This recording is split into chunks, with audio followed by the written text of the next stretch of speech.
Can I help you? I'd like to see the man in charge. He's in here.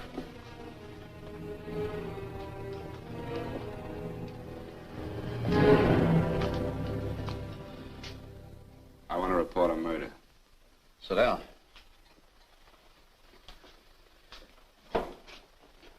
Where was this murder committed? San Francisco, last night.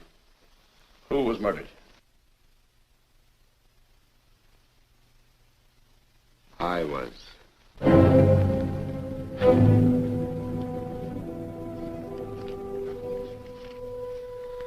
Well, do you want to hear me out or don't you, Captain? I don't have very much time.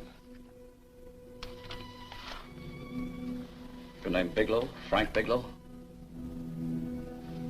That's right. Answer the San Francisco APB. Send it direct to Inspector Bannon at Homicide. Tell him we found Frank Bigelow. Go ahead, Mr. Bigelow. Well, this involves some other people, Captain. A number of other people. You tell it any way you like. I live in a little town called Banning out on the desert. It's on the way to Palm Springs. I have a small business there. Paula? Yes, Mr. Bigelow. Give me a copy of Miss Hollis's 48 tax return, will you? Oh, you better get the 47, too. Yes, Mr. Bigelow. I don't think we took any depreciation on that new equipment last year. No, we didn't. I remember you said we could include it all this year. Sure we can. Hey, Frank. Yeah, well. Peterson says he wants a financial statement before he can give me my loan. Hello, Kitty. I will. Well, I'm leaving for San Francisco today, but I'll be back in about a week. I'll take care of it for you then. Sure is a scorcher, isn't it? Well, I've seen him worse. Well, have a nice time, Frank. Yeah, thanks, Will. Paula, why don't you come down to the place and let me give you another permanent? Makes your hair so much easier to manage in all this heat. I can't afford it right now. Maybe next month. Yeah, here it is. No, we didn't take it. Well, we can do it this year. You work it out any way you think best.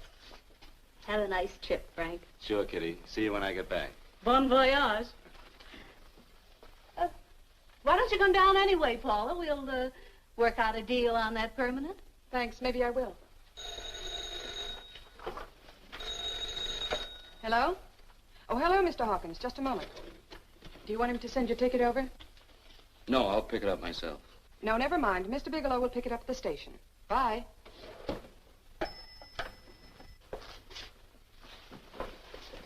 I want to go with you, Frank. Oh, Paul, I'm just going on a little vacation. You know that? You want to go without me, don't you? Be gone just a week. And I suppose you've just made up your mind to take this little vacation at 9 o'clock this morning? No, Paul. I meant to tell you about it a few days ago. I guess I forgot. Oh, you forgot. Paula, don't be like that. Don't be like what? You just drop a little announcement that you're going away. Not tomorrow or next week or next month, but today. No explanations, nothing. And I'm supposed to swallow the excuse that you need a little vacation.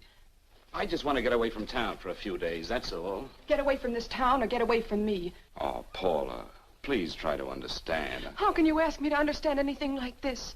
No, I'm sorry, but I don't understand. Go to San Francisco, but don't expect me to be waiting for you when you get back.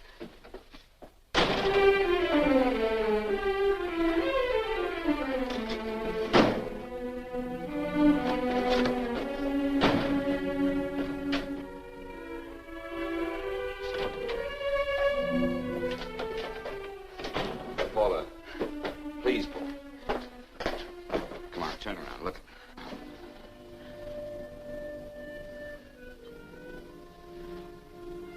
Come here. Why do you do this to me, Frank?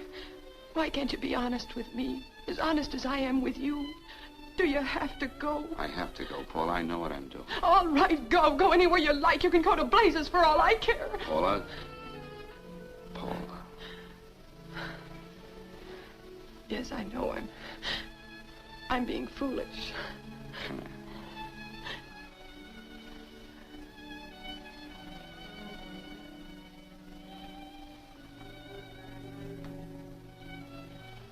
Come on, fix your face. We'll go down to Eddie's and have a drink. All right, why not?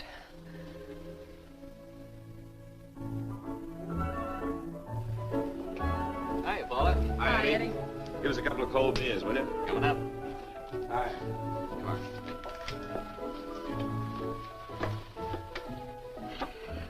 relief. This air conditioning feels good.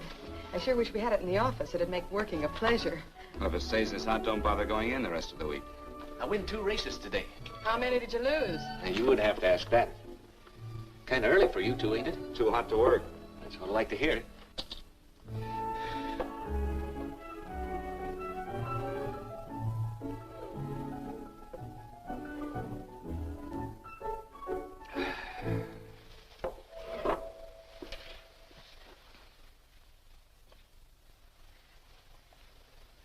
Frank, you'll take me with you, won't you? You will, won't you? Or am I crowding you? What do you mean, crowding me? Maybe you do need this week away alone. Maybe we both do. I know what's going on inside of you, Frank. You're just like any other man, only a little more so. You have a feeling of being trapped, hemmed in, and you don't know whether or not you like it. Look, Paula, I'm going to be honest with you. I care too much for you not to be honest with you. I'm as much concerned for your happiness as I am for my own. I know you've had one bad experience, Frank. I know all about it. But you don't know what it can do to two people, Paula. And the woman always gets hurt more than the man. I don't want you to get hurt, darling. More than anything in the world, I don't want you to get hurt.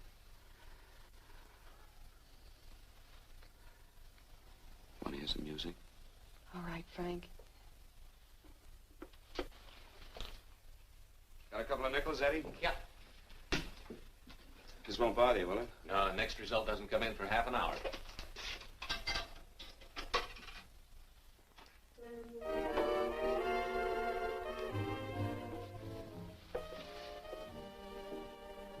I thought that by now we'd be married. No, I'm not going to crowd you anymore, Frank. Go to San Francisco. I don't like it, but I'm convinced that you must go. I want you to be very sure, Frank. If it's right, and I believe it is, we'll have something really wonderful together. If it isn't, we should both know it as soon as possible. So you see, even if I could stop you, I wouldn't do it now.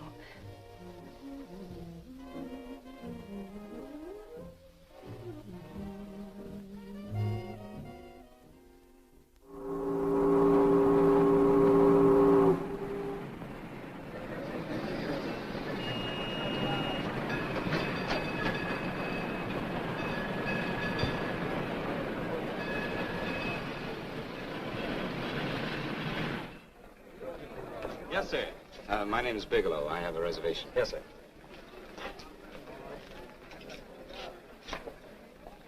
Here we are, sir. My name is Bigelow. I have a reservation. I have it, sir. It's a very nice room on the 6th floor, facing the bay. Boy, this might help you enjoy your stay, Mr. Bigelow. It's a little booklet on how to have fun in San Francisco. Oh, thank you. Very welcome, sir. Thank you. Say, is it always like this around here? No, this is market week, and it's the last day, too. Boy, always around until you need him. Oh, 517? Thank you. Here's a message for you, Mr. Bigelow. Long-distance call came in about an hour ago from Banning. From a Paula Gibson. Oh, thank you. Very welcome. Show Mr. Bigelow to 618. Right this way, Slide.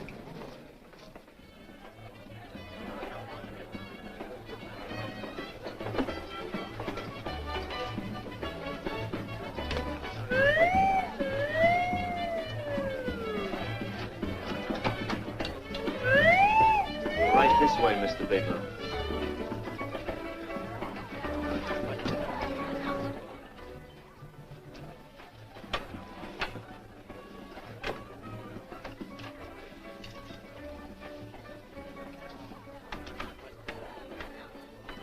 Is there anything else, Mr. Bigelow? Oh, yes. You can get me a dime and hat and a package of razor blades. Yes, sir. Thank you.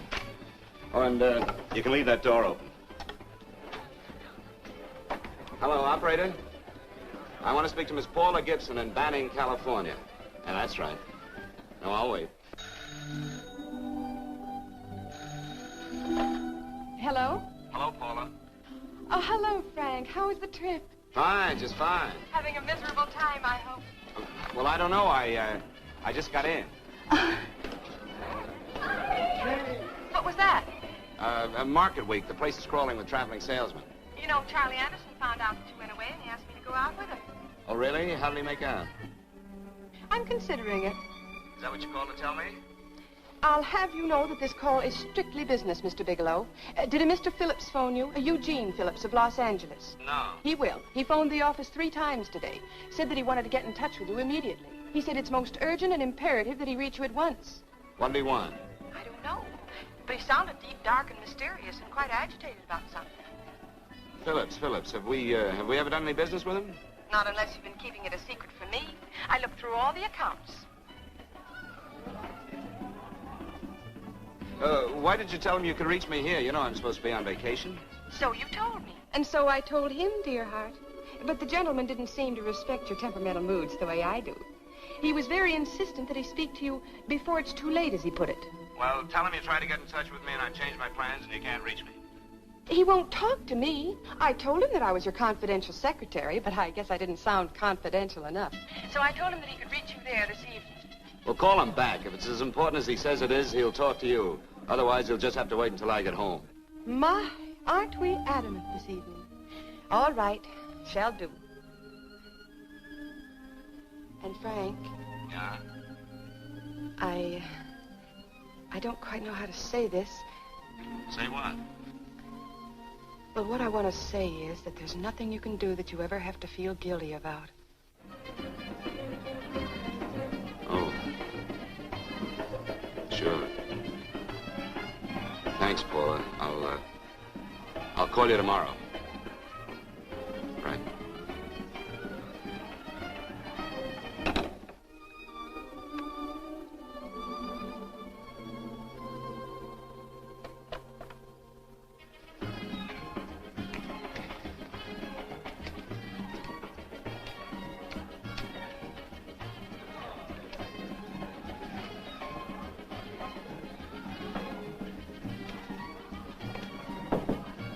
Oh, just put it there, please. You can keep the change. Thanks very much. Say, how long has this been going on? Well, it's been a madhouse all week, but they check out tomorrow. Oh? I thought you were with them. No, I'm just here on a vacation. Why does everybody come to San Francisco and tear loose? Excuse me. Say, I'm awfully sorry to bother you, but would you mind if I use your telephone? No, go right ahead. I'm just across the hall here. One of the boys is using my phone, and he's been on it for a half hour. I just want to call downstairs. Yeah, sure. Thank you. Room service, please. Hey, things really picked up the last few days, didn't they? You right at much business? Well, I'm not here on business. Oh, hello, room service? It's Mr. Haskell in 617. Yes, that's right. Would you send up 3 more bottles of bourbon and 2 scotch? Yes. Oh, and some more ice, too. Yeah. All right, thank you. You here alone? Yes, I just got in town. Well, why don't you join us for a drink? Well, I don't want to barge in on your party. Oh, nonsense. It's not a party. Just a few of the boys entertaining some buyers. You know, the usual thing. A few drinks and some laughs. It's no party. Come on. Well, come on. All right. I know what it's like to be all alone in a strange city. I'm Sam Haskell. I'm Frank Bigelow. You think some of these guys never been away from home before? Yeah. Hey, quiet down a minute. Hey, will you quiet down a second? I want you to meet Frank Bigelow. Hello. This is Jane Carlisle. Hello. Bill Welch. How are you, Mr. Wells? Glad to know you, Bigelow. Jane's the prettiest buyer in San Francisco. Oh, hey, I resent that. You don't think I believe him, Elaine? Well, he spreads that from coast to coast. Oh, gee. But it's good for my morale anyway. I'm George Cantwell. Glad to know you, Mr. Bigelow. Bigelow, yes. Right at much business? He's not here on business. Oh? Well, Well, why don't you get the man a drink before he dies of thirst? how about a little bourbon? Well, that's fine. Bourbon it is. Of course, Mr. Wallace. Yes, Mr. Wallace. But, Mr. Wallace, I'll need at least a week in Cleveland to visit all my accounts. I can't figure on being in Philadelphia until the 17th. Eddie, will you get off the phone? I want you to meet Frank Bigelow. How are you? That's his boss. He's been trying for an hour to get his expense account boosted. Yeah, the way this guy holds on to a dollar, you'd think they weren't printing them anymore. Yes, Mr. Wallace. I'm leaving here the first thing in the morning. Yes, sir. Oh, keep your hips loose, Harry, like this. Oh, yeah. How's he doing? Oh, there's nothing wrong with Harry's rumba. The 2 years ago at the Murrays when he's here. Hey, now, wait a minute. I was doing all right there. This is Sue and Harry Brandes. Hello, good to meet you. How are you? Where'd you find her, Sam? On a dance marathon? Oh, perfect. Really? Now that you could do the rumba. Well, a little, but I'm kind of rusty. Anything would be an improvement after Harry. Oh, how do you like that? Well, there goes. Hey, you're good. Oh, my wife, she's a good dancer, isn't she, Bigelow? Oh, yeah. Hey, fellas, I thought you were going to show us a good time tonight. Is this doing the town? That's right. We practically bankrupt our stores to buy everything you've got. Then you keep us in this hotel room. I agree. This is my last night to howl before I go back to being a dutiful housewife. Well, it looks like we're stuck, boys. This is where we blow all our commissions in one night. Who cares? And you're coming with us, Bigelow. Oh, no, thanks. You run along. I've got to get unpacked and have dinner. Oh, no, you're not going to get away from me. Now that I found a man who can dance, I'm going to hang on to it.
You got here. Wait till they hit the pitch in about an hour. That's when they really go out of their minds. Who's the blonde? Oh, she's one of the chicks that hangs around here. She's jive crazy. Come again? Oh, you ain't hip, pal. Jive crazy means that she goes for this stuff. Just between you and me, I don't get it either, but I gotta listen to it. They're all connoisseurs, music lovers. Me, I like Guy Lombardo. What's the matter with him? Oh, he's flipped. The music's driving him crazy. Come down, Jack. Oh, don't buy me, man. I'm being light. Is the blonde alone? Oh, sure, society. She always comes in alone. Drives a big convertible, wears a mink coat, but knows everybody. But she always comes in alone. Thank you. I wanted to kiss you. I tried to... Give me another blast, Leo. What's your story, Jeannie? Easy.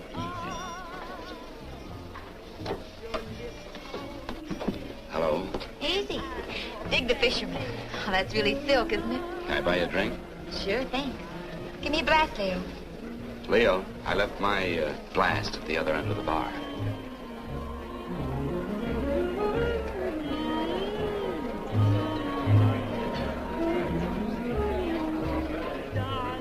My name's Jeannie.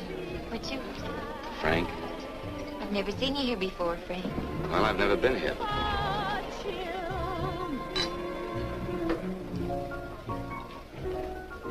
This isn't mine. Mine was bourbon. Well, sure it is. You saw me pour it. Give me a fresh drink. Anything you say. Oh, listen to that piano. Feel those vibrations. You don't get your kicks out of this, do you? I can live without it. Why do you stay here? I don't know. I bet I know. You're lonely in a big city. Why, you don't have to go into a routine with me. I like good company, too.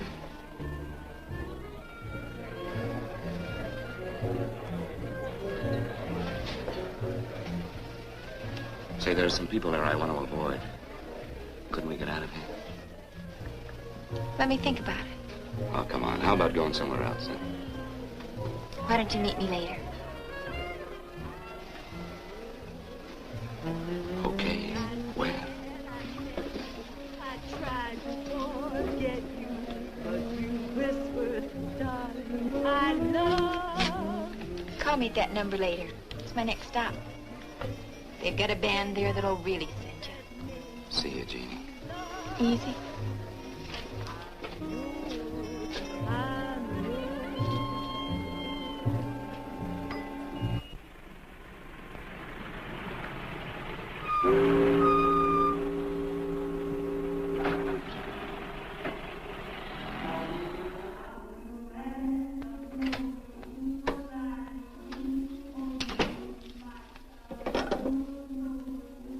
Never mind, operator.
Room service, please.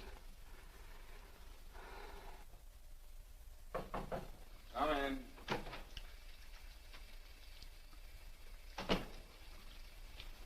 Be right with you, waiter. Yes, sir. Rest well, sir? Yeah, sure. May I? Go ahead. It's on there for you. Thank you, sir. Would you like anything else? Oh, thank you, that's all. Waiter, Yes, sir. take this away. Is there anything wrong, sir? No, just take it away. I don't even want to look at it. Are you all right, sir? Yeah, sure. All right, I just had too big a night, I guess, that's all. I need some fresh air. Of course. Thank you, sir.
Lungs in good condition. Blood pressure normal. Heart fine. Well, it's a good thing everybody isn't like you, Mr. Bigelow. Put us doctors out of business. I'm glad to hear it, Doctor. I was a little worried. Don't let a little bellyache worry you. Could be just a change of climate. Well, it isn't exactly an ache, Doctor. It's kind of hard to describe the feeling. Maybe it was the drinks I had last night. I might have mixed them too much, huh? Let's have another look at that throat. You may finish dressing now, Mr. Bigelow. I want to get the results of those tests we took. Thank you, Doctor.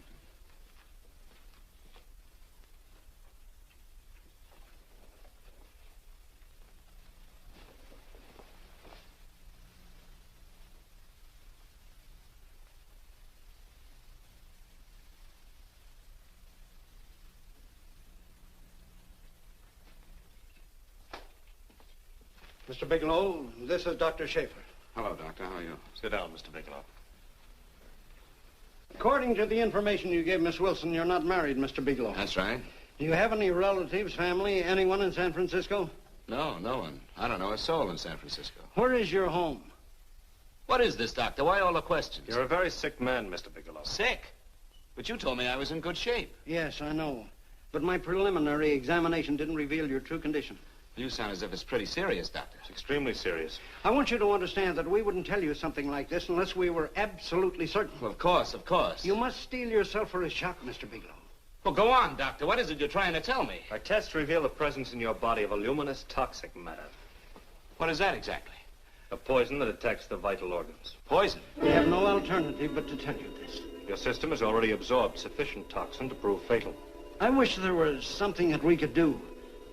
What do you mean, wish? You mean there's nothing? There is nothing anyone can do. This is one of the few poisons of its type for which there is no antidote. Well, this is fantastic. This is the most ridiculous thing. You don't have very long.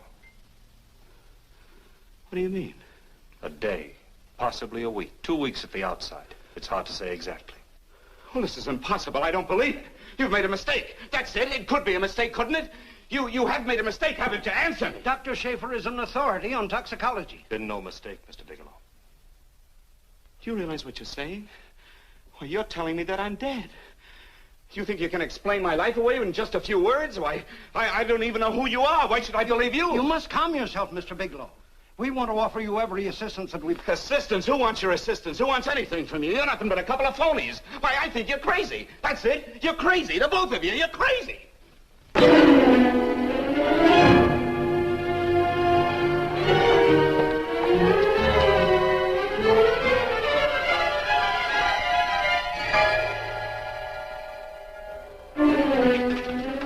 Where's the doctor? You just come in. Come on, tell me what... You have to go to the clinic before you come Get out here. of Doctor,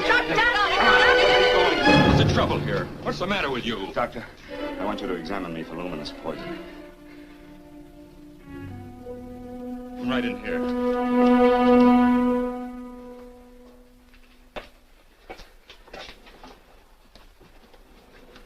Yeah, you've got it all right. Your system has already absorbed it. Are you sure, Doctor? Are you absolutely certain? Couldn't there be some mistake?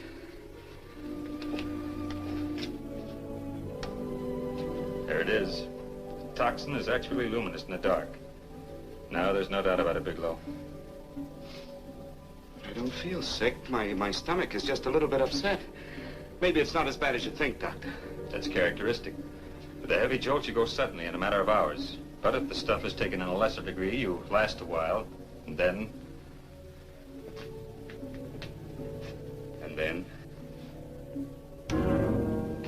Give it to me straight, Doctor.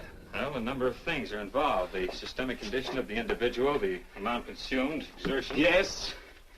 You won't feel too badly for a while. Then it will happen suddenly. A day, 2 days, a week at the most.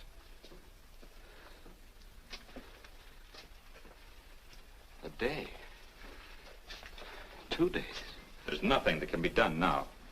If it had been caught in time, your stomach could have been washed out. But you've had it in you for some time now. For at least 12 hours, haven't you, Bigelow? I don't know. You don't know? No. Don't you know how you got it? No. This is no accident. Somebody knew how to handle that stuff. That wax is tasteless and odorless. And the amount of alcohol in your body, you must have got it in liquor. I was drinking last night. Arrange for your admission to the hospital immediately. Of course, I'll have to notify the police. This is a case for homicide. Homicide? I don't think you fully understand, Bigelow. You've been murdered.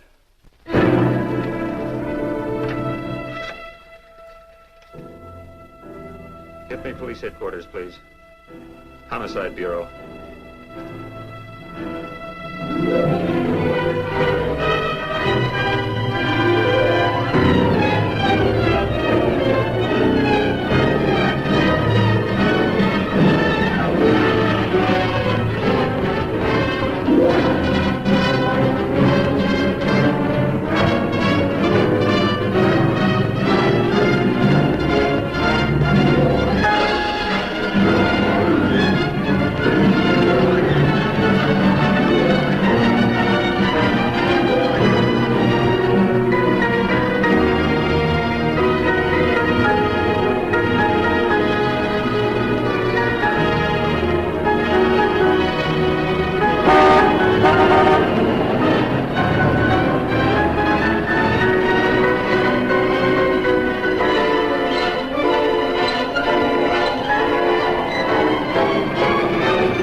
Open up.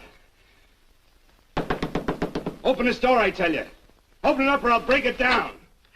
Where are those men? Where are those men who were here last night? I don't know. There are no men here. Please go away. Don't lie to me. Where are they? Mister, this lady just checked in. Those men aren't here no longer. They checked out of the hotel early this morning. Checked out? Please go away. I'm sorry. I'm terribly sorry.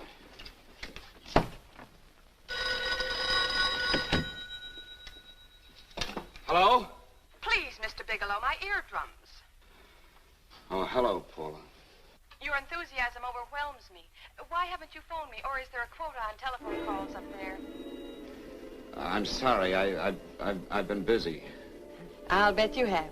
Visiting the museums, no doubt. What's happening up there that's exciting or different? Nothing, not a thing. I'll bet you miss me, but you're too stubborn to admit it. Sure. You know, if you'd like me to come up, I can pack a toothbrush and leave right away. No! Well, you don't have to snap my head off. You could at least make a pretense of missing me. I'm sorry, Paula. Of course I miss you. Listen, Paula, Paula, it's just that I don't feel like talking now. I'll call you later. Don't strain yourself.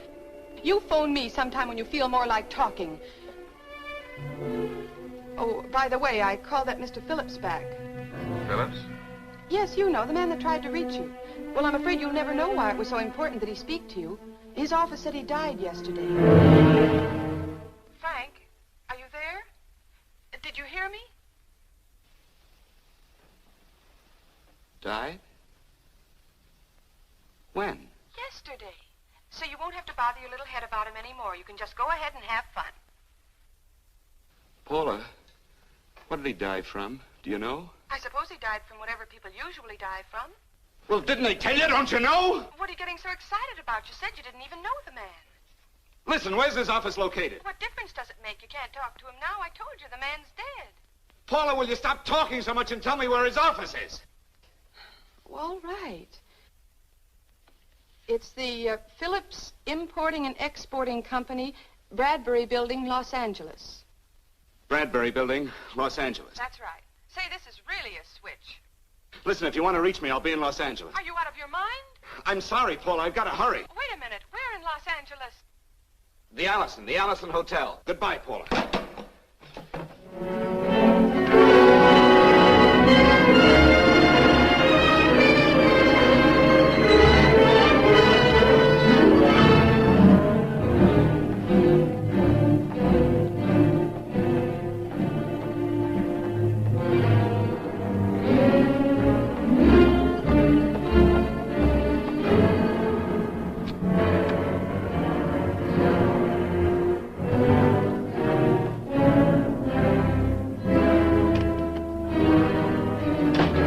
I'd like to see someone in charge here. What is it in regard Well, to? it's a personal matter. It's quite urgent.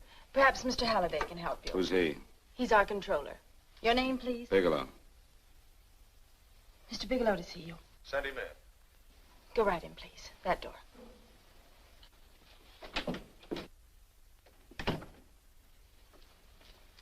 Mr. Bigelow? How are you, Mr. Halliday?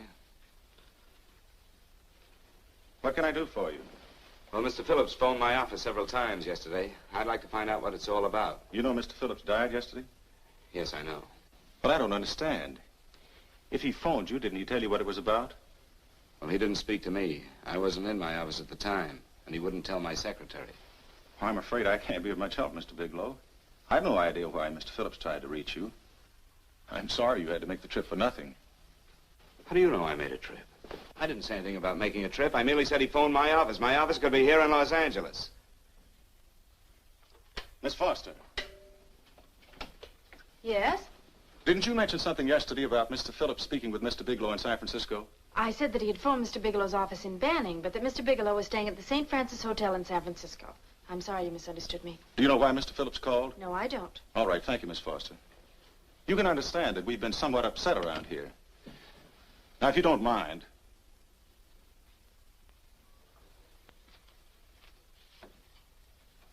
Did Mr. Phillips have a wife, family, anyone that could help me?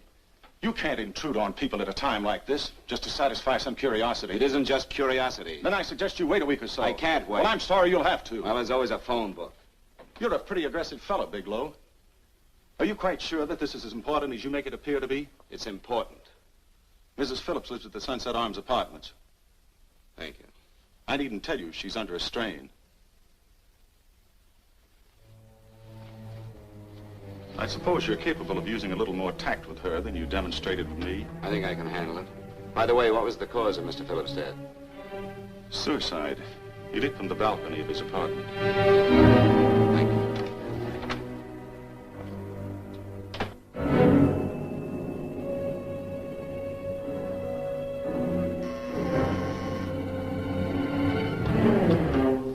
Come in, Mr. Bigelow.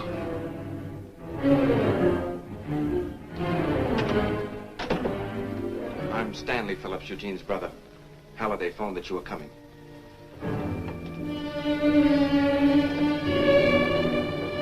This is my sister-in-law, Mrs. Phillips. I'll try to make this as brief as possible, Mrs. Phillips. I'm afraid I can't be of any help to you, Mr. Bigelow. I haven't the slightest idea why my husband wanted to speak to you. Well, I guess Halliday covered just about everything. Did your husband ever mention anything about me, Mrs. Phillips? Anything at all? No, I can't recall Eugene ever having mentioned your name.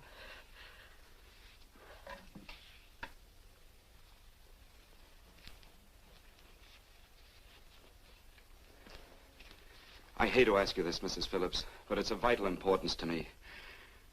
Do you know why your husband committed suicide? Oh. You're certainly not the most diplomatic person in the world, are you, Bigelow? Were you a friend of my brother's? I never met him.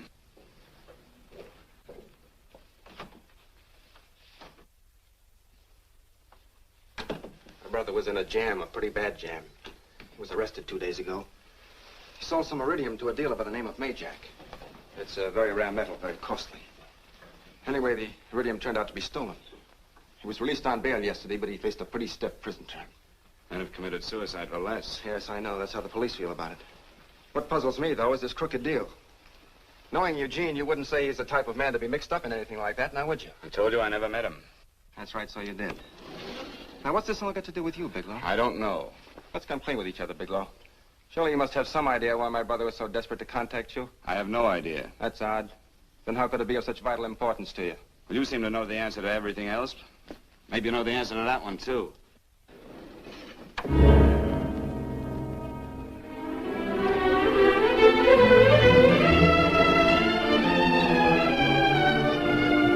There's a message here for you to call operator 82 at Banning. Oh, thank you. Show Mr. Bigelow to room 821. Say, would you have the operator put this call through to my room right away? I'll take Yes. it up there. Thank you. Hello, operator. Here, I'll call you if I need anything. Thank you, sir. Hello, Paula? Well, Sinbad, I'd just about given you up for lost.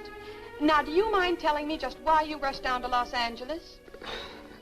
I can't explain it to you just now, Paula. I just can't explain it. What's going on, Frank? You don't even sound like yourself. Well, I'm just a little tired, Paula, that's all. But I miss you. Oh, Frank. I can't tell you how good it is to hear you say that. And here I was worrying that I'd lost my charm. When are you coming home, Frank? Soon, Paula. I'll be home soon. I'll go right out and get myself a permanent so I'll be pretty when you see me. Hey, guess what? I found that Phillips name in your notarial ledger. Notarial ledger? Yes, of all places. I remember now I made the entry myself. You had notarized a paper one morning before I came to work. What kind of paper was it? A bill of sale for a George Reynolds made out to Eugene Phillips of Los Angeles. So you see, I was right. We hadn't done any business with Phillips, only indirectly. What was the bill of sale for? A shipment of iridium, whatever that is. Iridium. You mentioned at the time that this fellow Reynolds had made some kind of a deal in Palm Springs, and he stopped in your office early in the morning on his way north to have it notarized. Wait a minute. Wait a minute, George Reynolds. That was about 6 months ago, wasn't it? That's right, 6 months ago. Thanks, Paul. Oh, goodbye. Goodbye. Hello, operator. Get that number back for me.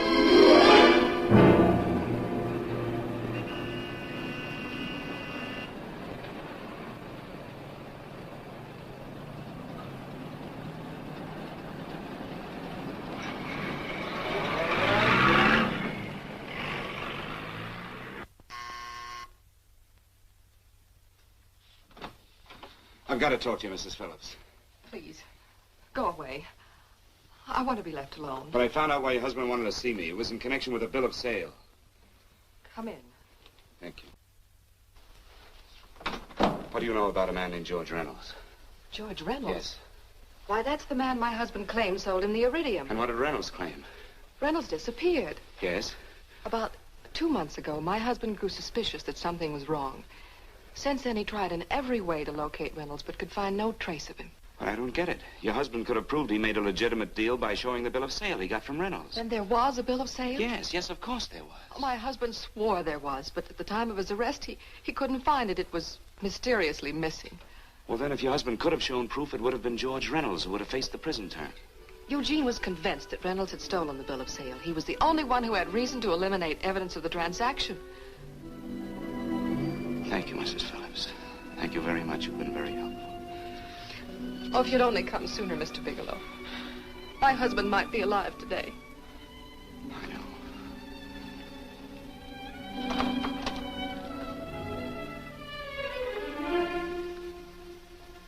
The only thing that puzzles me, Mrs. Phillips, is that you haven't asked how I knew there was a bill of sale.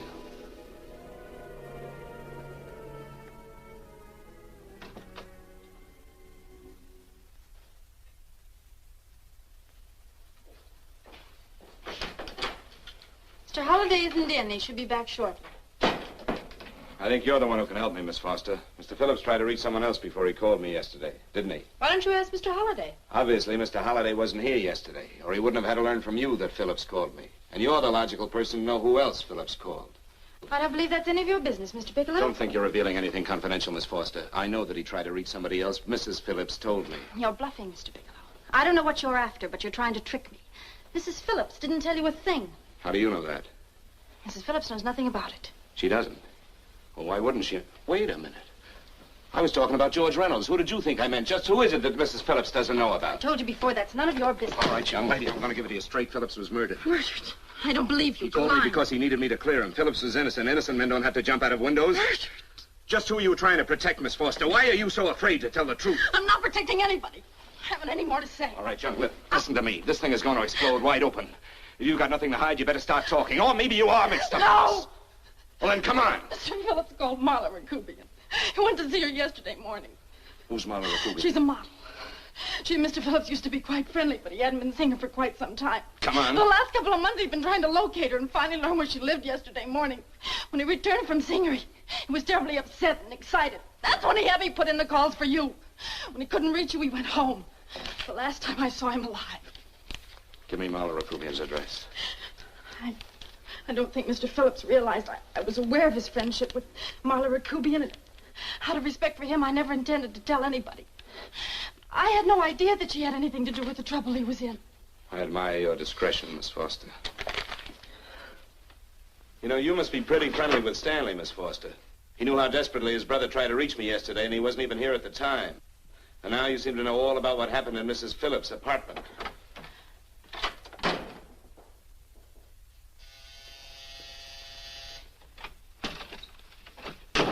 Miss Rakubian? Yes?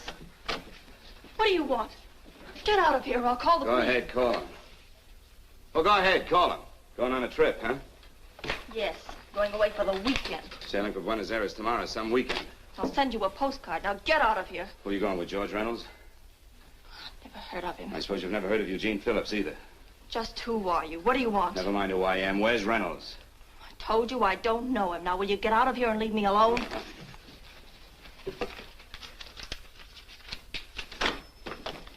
So you never heard of George Reynolds, huh? And don't try to tell me that this isn't him because I've seen him. If you think you can scare me, you're crazy. Look, I know that Phillips came here yesterday. And right after he left, he was pushed out of a 6-story window. Pushed? Phillips committed suicide. Your playmate Reynolds murdered Phillips. Then he went up to San Francisco to get me. Because I knew about a certain bill of sale. I don't know what you're talking about. You're in this right up to your pretty little neck. I'm not mixed up in anything. Get your hands up. Drop that picture on the couch. Turn around. Don't get any ideas because I'm not afraid to use this. Give me your wallet.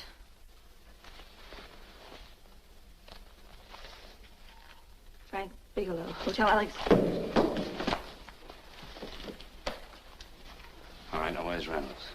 I don't know. I don't know where he is. Is that what you told Phillips yesterday? I told him exactly what I'm telling you. I haven't heard from him in months. Yeah? Well, you're mighty careful of the picture of a man you haven't heard from in months. What does the Ray stand for? It was a pet name. Do you mind? Oh, it sounds very cozy, Miss Rakubian. You and Reynolds call each other pet names while you make a sucker out of Phillips. Phillips made the deal because he wanted it. Yeah? I'll bet you weren't above using what it takes to help make him want it. Who's paying for this trip? I am. Really? A first-class trip to Buenos Aires on a model salary. Don't make me laugh. Since you and Reynolds aren't seeing each other anymore, you don't mind if I keep this, do you? If I were a man, I'd punch your dirty face in. You know, I really believe you would. Oh, I almost forgot. Your tickets. Don't be surprised if I'm there to see you off.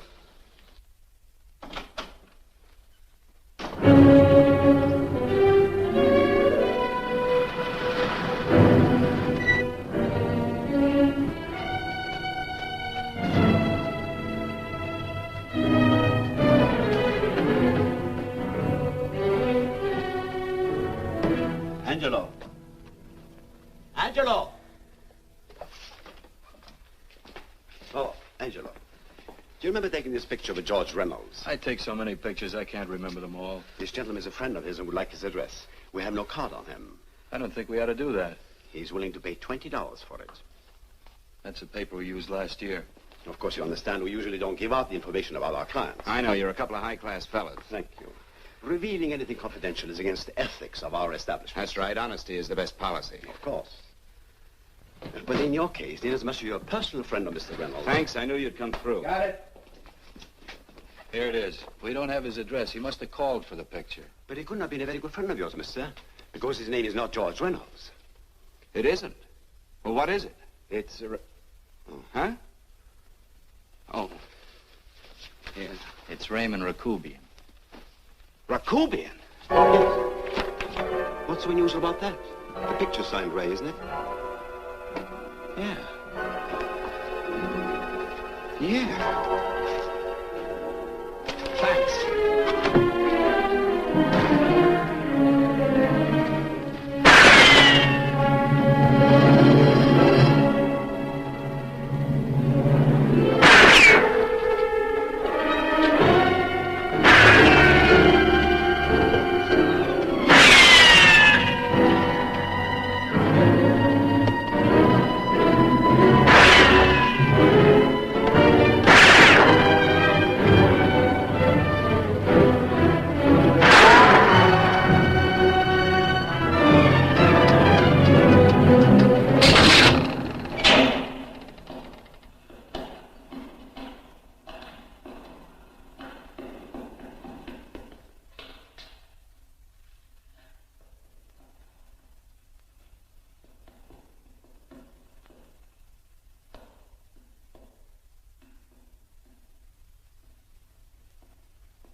Your lips called me baby, then I thought that maybe love.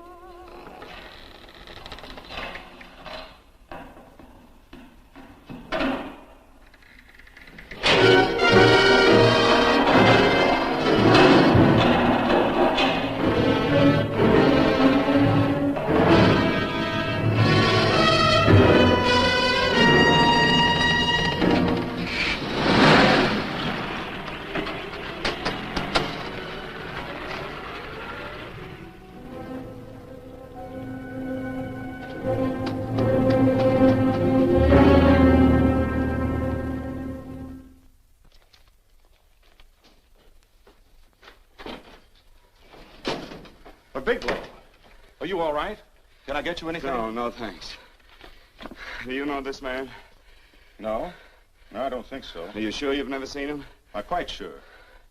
Does the name Raymond Rakubian mean anything to you? No, I never heard of him. Why? He also uses the name George Reynolds. This is Reynolds? That's right. Well, where can we find him? That's what I want to know. Tell me something, Halliday. You're the controller here. How come you didn't know about that bill of sale? Phillips made that deal before I came to work here. Yeah, but you still keep records, don't you? For some reason, which is none of my business, Phillips preferred to keep that among his personal papers. Now, does that answer your question? You came in here today asking for some information that you needed, and I tried to be as cooperative as I could. But now you're beginning to annoy me. So get out before I throw you out.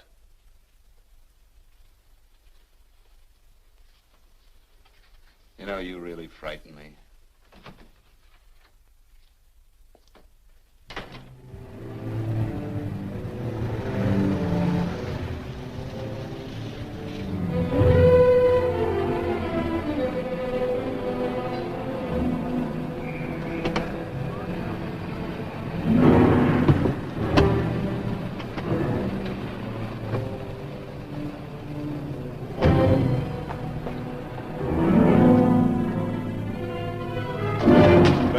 time you showed up, Bigelow.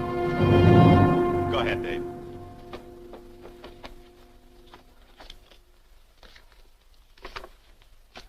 Real cute, ain't you, Bigelow? Just real cute. Paula didn't lose much time getting a hold of you guys, did she? Shut up. Let's go, Bigelow. Look at him. He can't take it. Soft in the belly. You do that again and I'll kick your face. Lay off, Chester. Cut it out. Shut up! Who asked you? Better let him answer. The clerk might know he's in. Go ahead, Bigelow.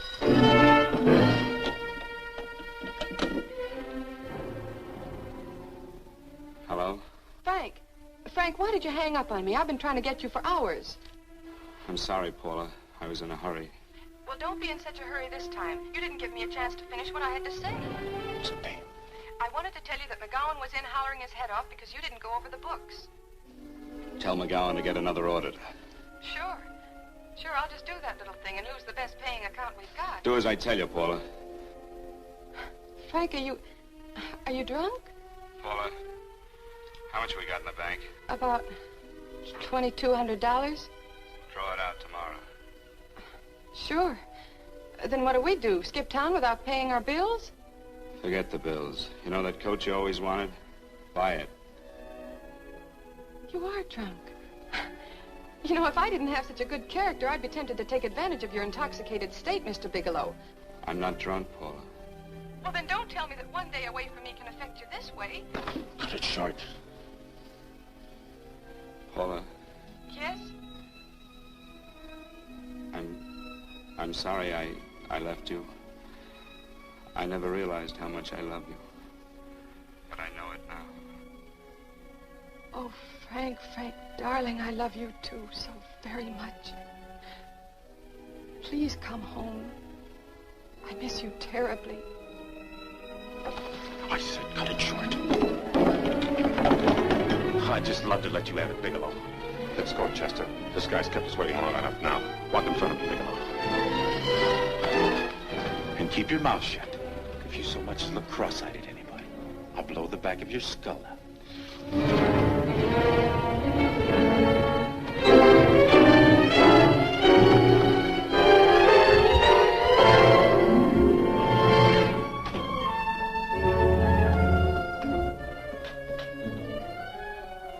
This Bigelow's real cute. He wanted to get tough with Chester. He don't know Chester. Did you get the picture? Don't I always get what Mr. Majak sends me after? Majak? That's right. I'm the dealer who bought the iridium from Phillips. I get it. You have Rakubian unload stolen stuff on Phillips with the help of Marla here, and then you buy it back from him. Oh, you certainly made a sucker out of Phillips. What is it, Mr. Bigelow? Exactly what is on your mind? I'm looking for Raymond Rakubian. Why? Well, now, Marla here has told you everything else. I'm sure she must have told you that, too. You don't expect me to believe this conversation. So, what is on your mind? I mean, underneath. You forced your way into my affairs, and now I want to know why. I just told you. I'm looking for Raymond Rakubian. Don't get cute. I'm just itching to work you over. Soft in the belly. Can't take it. See what I tell you?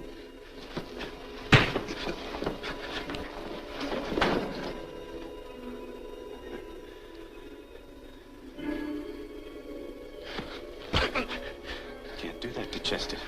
I'm gonna blow your guts out. Easy. Lay off, Chester, not now. Look at him. He's so scared of Chester, he talk now. He's not afraid, Chester. You can tell from a man's eyes when he is afraid. Look at his eyes.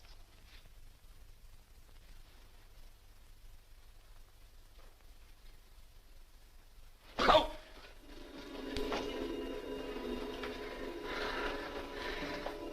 I'm telling you, Majak, you better keep him away from me or he's really going to have to use that gun. Go away, Chester, please. Do what I tell you, my boy. Please. And help David.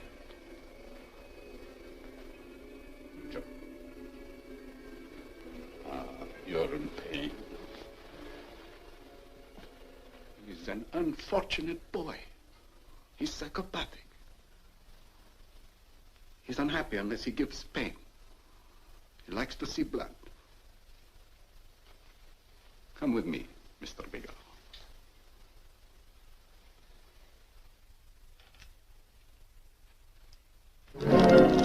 Raymond Rakubian was my nephew. He could not possibly have tried to kill you. He's been dead 5 months.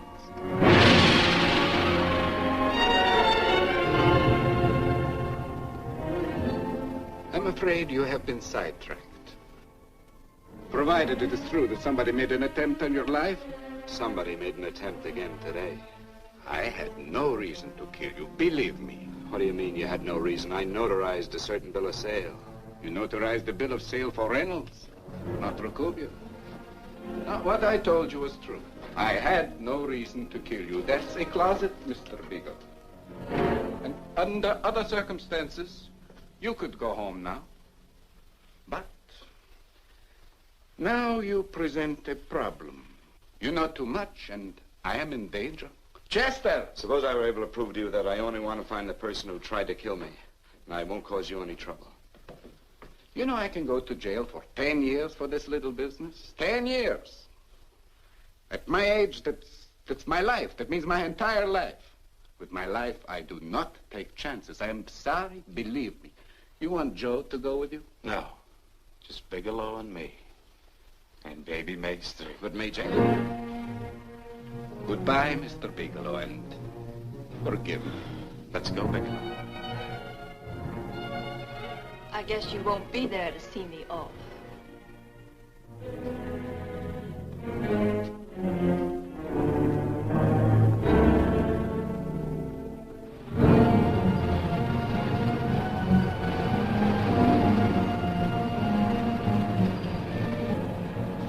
You tried to make a boob out of me in front of Major.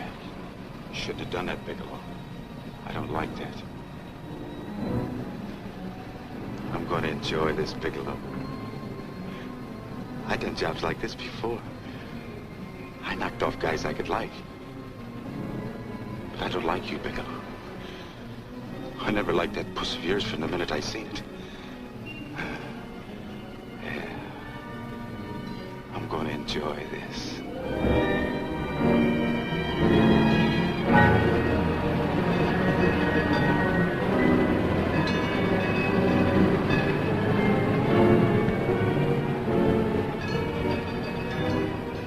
Scared yet, are you, Bigelow? But you'll be scared. Good and scared. I think I'll give it to you in the belly. You don't like it in the belly.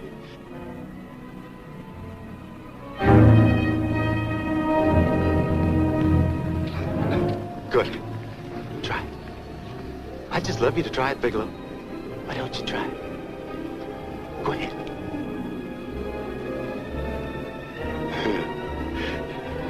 Didn't have the nerve, did you, Bigelow?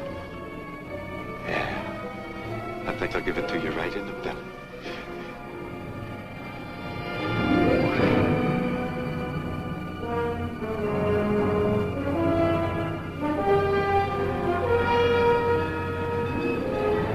It takes longer when you get it in the belly.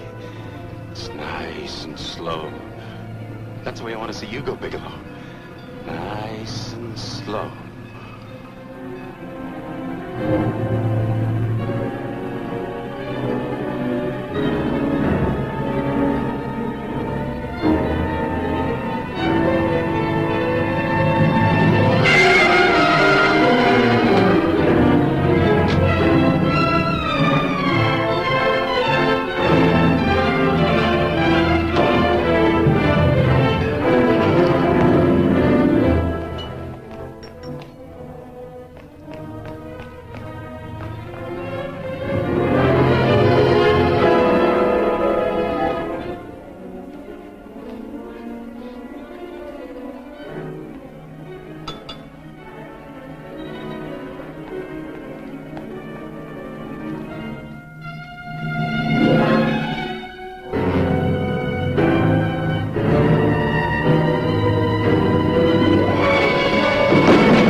all right? Yes, I'm all right, Paula, but what are you doing here? How did you get here? Freddie Ross threw me down. I had to come. I had to see you. You shouldn't have come, Paula. You shouldn't have. What is it, Frank? You're in some kind of trouble. I know it. Look at you. You're a sight. Your clothes look as if you've slept in them. Are you ill? You are. You're feverish. I'm all right, Paula, and I'm not in any trouble, believe me. You're lying, Frank. Right after I spoke to you, I got a phone call from the San Francisco police. They asked if I knew where you were. You didn't tell them anything, did you? Of course not. It was the homicide detective that called. What is it, Frank? If you're in any kind of trouble, you certainly can trust me. Look, I'm not in any trouble with the police, Paula, believe me. But you can't stay here. You've got to go back to Banning right away. No, I won't go, Frank. I won't. I'm staying here with you. Paula, it's better that you go back, believe me. Why? What's this all about? What have you got to do with this Phillips and Reynolds? Phillips was murdered. What could that possibly have to do with you? All you did was notarize a paper. You've notarized hundreds of papers. I know. All I did was notarize one little paper out of hundreds. Frank, you frighten me. You don't even act like yourself. I know that you're in trouble, that something is wrong, that you're in serious trouble. You frighten me, Frank. Oh, don't be frightened, Paula. Don't ever be frightened of anything again. Will you promise me that? I love you so much, darling, more than you seem able to understand. Oh. I never really knew happiness until I loved you. Sometimes when I used to be afraid that you weren't sure how you felt, I tried to hold back, but I couldn't. Losing you would have been losing everything. There would have been nothing left. Don't, Paula, don't. Now I'm afraid again. Somehow I feel that I'm going to lose you, but there's nothing I can do about it. I feel so helpless. You're leaving me out of something. Tell me, Frank, what is it? Give me a chance to fight back. Just give me a chance, please. You do love me, don't you? Oh, yes, Paula, I love you. I never was more certain of anything in my life. I wasn't sure before. I was a little blind, I guess, but believe me, I'm sure now. Can you understand that, Paula? I understand. A man can be like that, Paula. Something has to happen. It can be a big thing or a little thing, but it can make him realize how much someone means to him, how much he really loves her. Oh, and I love you, Paula. More than I ever thought it possible to love anyone in the world, I love you. Then why won't you tell me about this trouble you're in? Why won't you try to let me help you? You can't help me, Paula. You don't want my help. Oh, Paula, there's nothing you can do. Will you believe me? So will you please go home, please? No, Frank. I won't go. I know you're in trouble. I can't leave you like this. All right, Paula, look, wait for me in the lobby of the hotel, and I'll be back for you soon, I promise. You promise? You're yes, sure? Paula, I promise. Is that a new outfit? Yes. Oh, it's beautiful.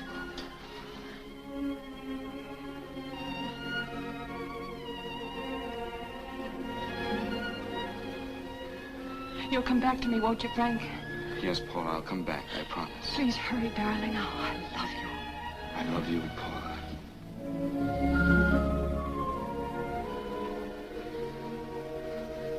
Goodbye, Paula.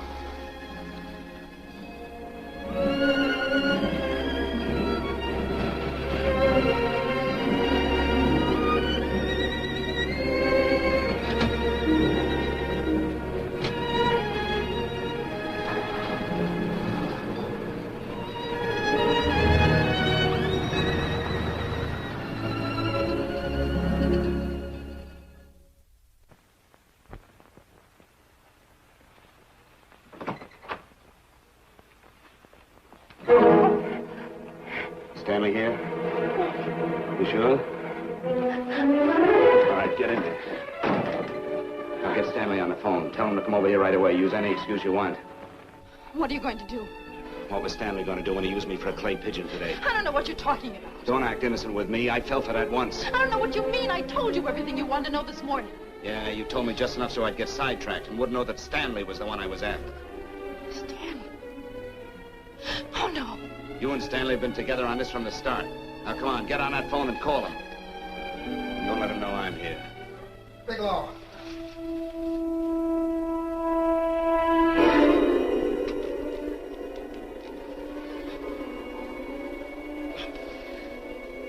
You've been sidetracked, all right. But it was the poor bereaved little widow who did it. We're supposed to have found this letter this afternoon. It's in my brother's desk at the office. It's postmarked 2 years ago. It isn't exactly the kind of a letter that a married woman gets from a casual friend. I'm sure my brother wasn't aware that they were so well acquainted when he hired Halliday. felt right since dinner. Where did he have dinner? At Mrs. Phillips' apartment. Halliday was there, too, and Stanley confronted them with that letter. Did you have anything to drink? Yes, why? How long ago? Half an hour ago, just before I came here. Miss Foster, get on the phone, call the emergency hospital. Have them get an ambulance over here right away. What? Tell them to prepare a stomach wash for luminous poisoning. Luminous poisoning? Go on, do what I tell you. You may still have a chance to save his life. But Go on!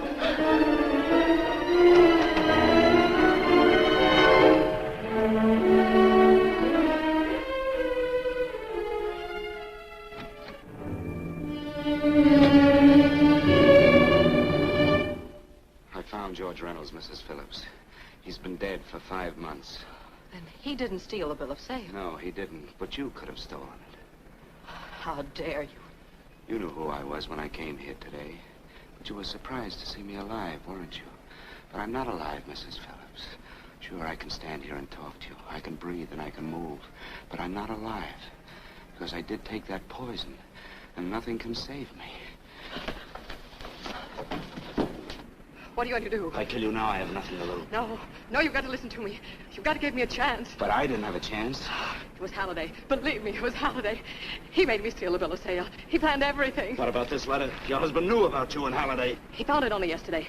He accused Halliday. They fought, and Halliday pushed him over this balcony. And why me? Why did he want to kill me? Because you could have proved there was a bill of sale, that my husband had no reason to commit suicide. Halliday was desperate. After he killed my husband, he found out about the phone calls to you. He thought you spoke to him, that you knew enough to involve him.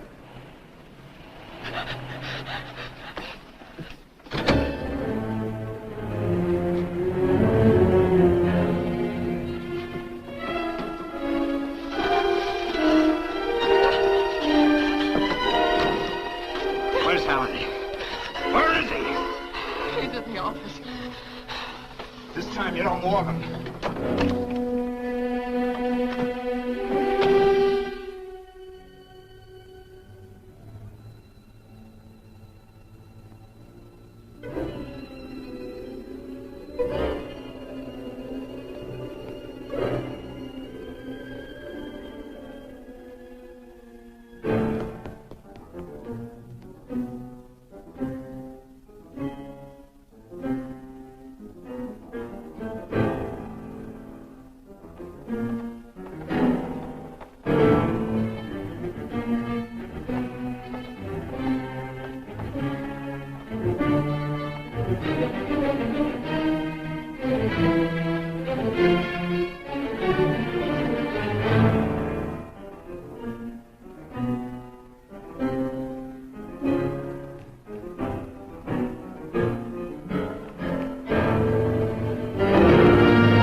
on, move along. Come on, let's break it up. Move along now. Let's get going. Come on.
All I did was notarize a bill of sale. But that piece of paper could have proven that Phillips didn't commit suicide. He was murdered. And that's why Halliday poisoned me.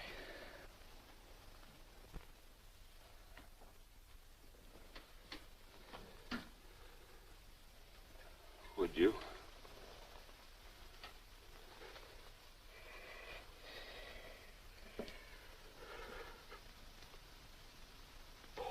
Paula.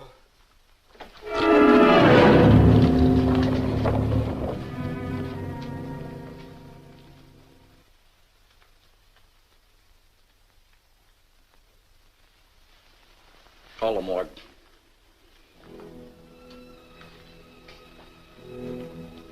Johnson, you go to the Allison Hotel, find Paula Gibson. Don't tell her anything. I'll break it to her.